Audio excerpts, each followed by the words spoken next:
इस वक्त हमारे साथ कुछ यूपीएससी के छात्र हैं जिनका ये कहना है कि कोरोना की वजह से उनका लास्ट अटेम्प्ट भी नहीं हो पाया, उसमें वो शामिल नहीं हो पाए, जिसको लेकर ये लोग कोर्ट भी पहुंचे थे। लेकिन कोर्ट ने दोबारा से यूपीएससी के जो अधिकारी हैं उनसे संपर्क करने के लिए कहा। हम उनसे बात करेंगे। क्या मुद्दा है? सर, हम लोग हैं यूपीएससी के छात्र जिन्होंने 2020 और 2021 में अपनी परीक्षा दी थी। सरकार ने हमें वायदा किया था परीक्षा से पहले 2020 में कि जितने भी छात्र एज और अटेम्प्ट को लेकर के बाढ़ हो रहे हैं, जिनका इस बार लास्ट अटेम्प्ट है, तो उनको कंसीडर किया जा सकता है एक और अटेम्प्ट देने के लिए। तो जिसके चलते कि सभी छात्रों को ये उम्मीद थी कि उनको एक और अटेम्प्ट मिलेगा 2021 की परीक्षा में बैठने का, मगर सरकार अपने वायदे से मुकर गई और 4-5 महीने इस पर केस चलता रहा सुप्रीम कोर्ट में और बच्चों ने फाइट किया और ऑल इंडिया के छात्र इसमें इस कैंपेन में जुड़े हुए हैं। 10,336 वो छात्र थे जो 2020 में एज और अटेम्प्ट बाढ़ हो गए थे और इसके बाद इस बार जो 2021 के छात्र हैं कोविड सेकंड लहर से जो ग्रसित हैं वो करीब 15,000 के आसपास है। तो टोटल 25,000 स्टूडेंट्स जो हैं कोविड अफेक्टेड हैं, कोविड की चपेट में आ गए और जिनकी प्रिपरेशन बाधित हुई। सरकार को ये चाहिए कि सुप्रीम कोर्ट ने क्या कहा आप लोग? सुप्रीम कोर्ट ने स्टार्टिंग में सुप्रीम कोर्ट के अंदर ही माननीय जो SV राजू हैं यूपीएससी के रिस्पोंडेंट, उन्होंने ये कहा था कि ठीक है सरकार इस पर गौर फरमाएगी और जब नोटिफिकेशन जारी होगा यूपीएससी का 2021 की परीक्षा का तो हम इसको बखूबी ध्यान में रखेंगे।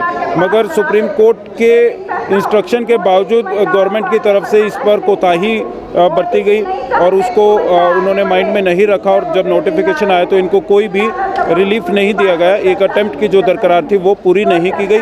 फिर बच्चे दोबारा से सुप्रीम कोर्ट में गए तो माननीय सुप्रीम कोर्ट की तरफ से ये कहा गया कि आप रिप्रेजेंटेशन दीजिए एग्जीक्यूटिव को, और एग्जीक्यूटिव को रिप्रेजेंटेशन देने के लिए जब गए तो स्टूडेंट्स को यहाँ पर डिटेन किया जाता है। स्टूडेंट्स को पुलिस थाना में बिठाया गया। लास्ट 2-3 डेज से स्टूडेंट्स थाना में बैठे हुए हैं। क्या कहना चाहेंगे? सर, हम यही कहना चाहेंगे कि 2020 में जो 2020 का जो साल था, स्टैनफोर्ड यूनिवर्सिटी ने उसको 0 ईयर घोषित किया है, जिसमें सब कुछ शट डाउन था।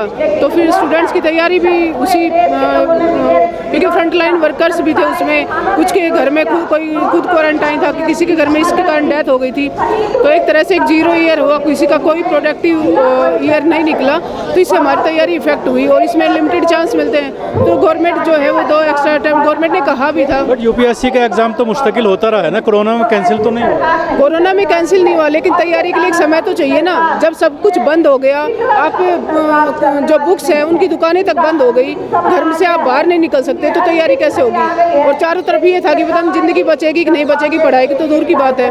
तो जब कुछ प्रोडक्टिव देश में हुआ ही नहीं, तो क्या सबको, जब सब हर सेक्टर को राहत पैकेज मिल रहा है तो स्टूडेंट्स को क्यों नहीं? और स्टूडेंट्स को जॉब तो ये दे नहीं सकते। किस तरह की एफर्ट आप लोगों ने किया? सर, हम सुप्रीम कोर्ट गए, सुप्रीम कोर्ट ने गवर्नमेंट पे छोड़ दिया कि बच्चों के पक्ष में कोई लीनियंट आप स्टेप लीजिए, लेकिन फिर DOPT भी हम गए, HM के सर से हमने अपॉइंटमेंट भी ले रखा है। हमारे कुछ अदर दूसरे जो साथी हैं वो उनके वहाँ भी गए HM के हाउस पर, लेकिन उनको डिटेन कर दिया गया था। तो और केंद्रीय मंत्रियों से हमने मिलने की कोशिश की, दूसरी अदर पार्टीज़ के MLA MP से मिलने की कोशिश की, लेकिन हमारा मुद्दा कोई हाईलाइट नहीं कर रहा है, कोई नहीं उठा रहा है। सर, हमारे हम जो है 35,000 लोगों के तरफ से लड़ रहे हैं, जिसमें हमारे डॉक्टर्स थे और पुलिस पर्सनल थे, हमारे एसेंशियल सर्विस प्रोवाइडर्स थे, लैब में काम करने वाले 24 आवर जिन्होंने वर्क करा हुआ है, ड्राइवर्स थे उनको जो मीडिया पर्सन्स थे, ये सभी यूपीएससी की प्रिपरेशन करते हैं। थाउजेंड्स में 10-20 लोग करते हैं जो हर अपने करियर में बढ़ना चाहते हैं। इवन मीडिया पर्सन्स को कोई भी छुट्टी नहीं मिली, डॉक्टर्स को कोई भी लीव नहीं मिली है जिससे वो अपनी प्रिपरेशन कर पाए। जो छात्र दिल्ली में रह रहे थे उनको अचानक से लॉकडाउन लग जाने के कारण उन्हें कुछ ही बुक्स ले जाके, एक तो इन्होंने 21 डेज का लगाया, पहले एक दिन 3 दिन 21 डेज सक्सेसफुली बढ़ाते चले गए।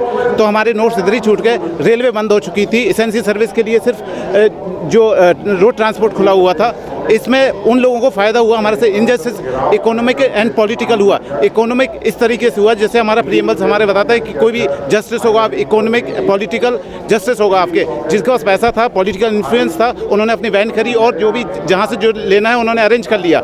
हम विलेज से आते हैं, हमारे पास जो डिजिटल डिवाइड है उधर 4G भी नहीं है, कोई भी 2G अब भी चल रहा है जहाँ भी, और कहीं भी तो 2G भी नहीं है। कभी नेटवर्क ऐसे ले जाके कहीं दूर से बात करनी पड़ती है। तो हमारे पास इतना इनजस्टिस हुआ। हमारा आर्टिकल 14 जो इक्वलिटी की बात करता है वो वायलेट हुआ है, आर्टिकल 15 वायलेट हुआ जो हमारी equality on the justice on the basis of place of birth कि हमारे कि हम जिस प्लेस से हैं उसके ऊपर हमारा डिस्क्रिमिनेशन हुआ। आर्टिकल 16 हमारा हुआ जो पब्लिक एम्प्लॉयमेंट के लिए जो हमारे इक्वलिटी देता है, जब जिसके पास पैसा था वो पब्लिक एम्प्लॉयमेंट में पहुंच गया है। तो आप हमारी आप फिर दोबारा सुप्रीम कोर्ट जाने की आप लोग सोच रहे हैं किस तरह से? नहीं, सुप्रीम कोर्ट का फाइनल वर्डिक्ट आ गया कि जो कोरोना अफेक्टेड स्टूडेंट हैं जिनका लास्ट अटेम्प्ट था, जिनके चांस खत्म हो गए हैं और जो जिसकी एज खत्म हो गई है उनको एक लीनियंट व्यू दिया जाए, उसके वर्डिक्ट में आया हुआ है। तो हमारी गवर्नमेंट से एक ही प्रार्थना है, सिर्फ सिंपल सा करना है, एक फॉर्म फिल करने का, जिनका लास्ट अटेम्प्ट था उनको फॉर्म फिल करने का मौका दिया जाए, बस इतना सही है। सर गवर्नमेंट ने बोला कि ये पॉलिसी इशू है और अगर हम देते हैं तो एक मतलब वो कैस्केडिंग इफेक्ट होगा, एक स्टार्टिंग हो जाएगी कि हर कोई मांगने लगेगा। तो रिजर्वेशन में ये क्यों नहीं करते? हर कोई मांगता है, जब इनका पॉलिटिकल इशू आता है, कहीं इलेक्शन होते हैं, तब तो ये दे देते हैं, उनको तो दे देते हैं। और जबकि हम तो सिर्फ टेम्परेरी पीरियड के लिए मांग रहे, आगे मांग भी नहीं रहे। और ये जो महामारी आई थी ये पूरे मतलब वर्ल्ड वाइड ऐसी थी कि जो 100 सालों में एक बार आती है, तो इसका तो कंपनसेशन सभी को ही मिलना चाहिए। सर गवर्नमेंट से हमारी जो डिमांड है बिल्कुल जेन्युइन डिमांड है। हम कुछ ऐसा नहीं मांग रहे कि सरकार को इससे नुकसान होगा, सिर्फ एक फॉर्म फिलअप करने के लिए मांग रहे हैं जिससे हम सारे बच्चों को सेटिस्फैक्शन हो जाए। क्योंकि जैसा भी पता ही यूपीएससी बहुत एक लॉन्ग टफ पेपर होता है ऑल ओवर इंडिया का, और ये महामारी 100 सालों में एक बार आई है। हमारी कुछ पर्सनल की बीमारी तो है नहीं, तो सर मुझे गवर्नमेंट से उम्मीद है कि हम लोग को ये जेन्युइन एक अटेम्प्ट देना चाहिए सर। इससे पहले गवर्नमेंट का ये फर्स्ट टाइम नहीं है। 11 में कांग्रेस की सरकार थी, उस टाइम में भी दिया। 2015 में बीजेपी की सरकार थी, उस टाइम में भी दिया। जितने भी स्टेट सिविल सर्विस हैं सभी ने दे दिया। इवन जहाँ से हमने अपना सिविल सर्विस का एग्जाम के लिए हमारे इंडिया कॉन्स्टिट्यूशन में डाला गया है वो ब्रिटिश से लिया गया है। ब्रिटिश के पास कोई भी एज लिमिट का बात नहीं है। अमेरिका ने भी 0 ईयर घोषित कर दिया कि जहाँ पे 20 में जो भी लोग थे जो भी उनको कट ही कर दिया कैरियर से के साथ 2 साल का। और इसमें सबसे बड़ी बात है कि गवर्नमेंट ने पहले आश्वासन दिया था 30 सितंबर को जब हियरिंग हुई थी गोवर्धना साई प्रकाश रेड्डी केस में 2020 में, तो उसमें ये मान लिया गया था कि गवर्नमेंट एज और अटेम्प्ट वाइज जो बार्ड कैंडिडेट हैं उनको कंसिडर करने के लिए रेडी है। और एक और साथ में जो 1 अगस्त से लेकर के 8 अगस्त तक विड्रॉल ऑप्शन जो दिया गया था गवर्नमेंट की तरफ से, वो राइट टू इक्वालिटी नहीं था, क्योंकि जो एज और अटेम्प्ट वाइज बार्ड कैंडिडेट हैं वो तो विड्रॉ कर ही नहीं सकते थे एप्लीकेशन को।